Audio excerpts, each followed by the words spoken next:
গত ভাগলপুরে একটা নিউজ আমরা সোশ্যাল মিডিয়ায় দেখতে পাই যে একটা ছোট্ট বাচ্চা যার বয়স অনুমান 6 বছর, ওকে হাত পা বেঁধে রাখা হয়েছিল। তো এটা দেখে আমরা একটা তদন্ত শুরু করে airport police station, Abhijit Mondal officer in charge of the police station. তো তদন্তের পরে আমরা ঘটনার সত্যতা খুঁজে পাই এবং চাইল্ড লাইন ভিজিট করেন।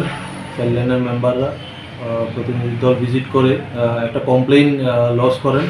তো সেই হিসাবে আমরা একটা আজকে মামলা এয়ারপোর্ট পুলিশ স্টেশনে লিপিবদ্ধ হয় এবং এই মামলায় আমরা এই ঘটনার সঙ্গে যুক্ত 3 জনকে আটক করি, 3 জন মহিলা মানুষ। তো ওদেরকে আজকে মোহনপুর কোর্টে প্রেরণ করা হবে। তো বিষয়টা ছিল ছোট্ট মেয়েটার মা নেই, বাবার সাথে থাকে। তো মেয়েটাকে পাশের বাড়ি থেকে 20 টাকা চুরি করেছে এরকম বলে ওকে হাত পা বেঁধে রাখা হয়েছিল। তো সেটাই আহ্বান থাকবে যে কোনো মাইনর যদি শিশুরা যদি কোনো অপরাধের সঙ্গে যুক্ত হয়, যেন নিজেরা আইন হাতে না নিয়ে আইনের আশ্রয় নেয়। সেটাই আমার সোশ্যাল মানুষের কাছে আবেদন থাকবে আর কি।